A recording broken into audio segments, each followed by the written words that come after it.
লোকসভা নির্বাচনের আগে মহকুমা ভিত্তিক কর্মী সভা করে মহিলা তৃণমূলের কর্মী সমর্থকদের মনোবল চাঙ্গা করতে উদ্যোগী নেতৃত্বরা শনিবার দুপুরে দিনহাটা শহরের মহারাজা নৃপেন্দ্র নারায়ণ স্মৃতি সদনে দিনহাটা মহকুমা ভিত্তিক মহিলা তৃণমূল কংগ্রেসের সভা আয়োজিত হলো।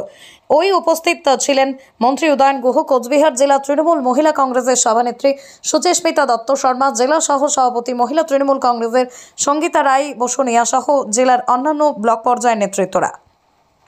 মূলত সামনেই লোকসভা নির্বাচন, তার আগেই মহিলা তৃণমূল কংগ্রেসের কর্মী সমর্থকদের বিভিন্ন রকম প্রচার করা হয়। একাধিক দলীয় নির্দেশিকা পৌঁছে দেওয়ার লক্ষ্যে এদিন মহকুমার বিভিন্ন এলাকা থেকে মহিলাদের তৃণমূলের কর্মী সমর্থকদের একত্রিত করে সভার আয়োজন করা হয়। সভায় বক্তব্য রাখতে গিয়ে তৃণমূল কংগ্রেসের নেতৃত্বরা মমতা বন্দ্যোপাধ্যায়ের উন্নয়নের খতিয়ানগুলি সাধারণ মানুষের কাছে তুলে ধরার নির্দেশ পাওয়ার পাশাপাশি মহিলা তৃণমূলের কর্মী সমর্থকদের আরও বেশি করে প্রচারে জোর দেওয়ার নির্দেশ দেন। বিভিন্ন এলাকা থেকে প্রায় কয়েকশো মহিলা তৃণমূল কর্মী সমর্থক সভায় অংশ নেয়। আকাশ ছোঁয়া ইটের দাম বাড়ি তৈরিতে দিচ্ছে বাধা? তবে ইট কেন, সিমেন্ট ব্লকে তৈরি করুন, খরচ হবে আধা। শাহিনা এন্টারপ্রাইজ, এখানে আধুনিক মেশিনে তৈরি করা হয় সকল প্রকার ব্লক, যা দেখতে খুবই সুন্দর ও অত্যন্ত মজবুত। সুলভ মূল্যে ব্লক পেতে দ্রুত যোগাযোগ করুন 9844468001 অথবা 8436885659। Okhrabari, Shahina enterprise, Gitaldaha road. মানুষের বাড়িতে তারা যত মেয়েরা উপস্থিত হতে পারে, আমাদের এখানে যারা লিডার রয়েছেন তাদের এটাকে গুরুত্বপূর্ণভাবে এই কাজটা করতে হবে।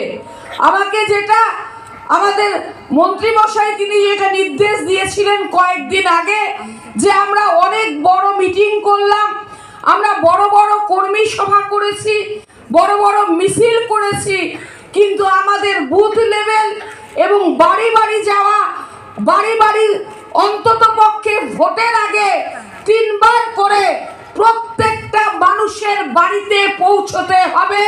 কি আপনারা পারবেন তো? যারা নেতৃত্বরা রয়েছেন সবাইকে অর্গানাইজ করে আমাদের বাড়ি বাড়ি পৌঁছতে হবে। তাহলে এটা আমার একটা কথা। আজকে দেখবেন 2024-25-এর অর্থবর্ষে যে বাজেটটা করেছেন বাংলার মুখ্যমন্ত্রী মমতা বন্দ্যোপাধ্যায়ের মন্ত্রী সভার সদস্য এখানে উপস্থিত রয়েছেন। আজকে লক্ষ্মীর ভান্ডার, মমতা বন্দ্যোপাধ্যায় মহিলাদের যে সম্মান দিয়েছেন লক্ষ্মীর ভান্ডার প্রকল্পের মাধ্যমে, এই সম্মান 500 টাকা থেকে 1000। আপনারা মহিলারা দুপুরবেলা বাড়ির থেকে বেরিয়ে আসা একটা বেশ কষ্টকর ব্যাপার, সেটাকে আপনারা উপেক্ষা করে আজকের এই সমাবেশে উপস্থিত হয়েছেন।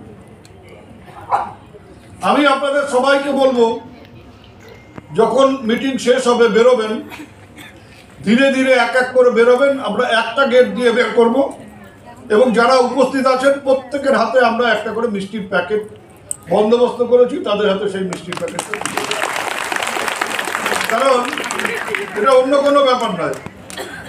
আমি মন্ত্রী হওয়ার পরে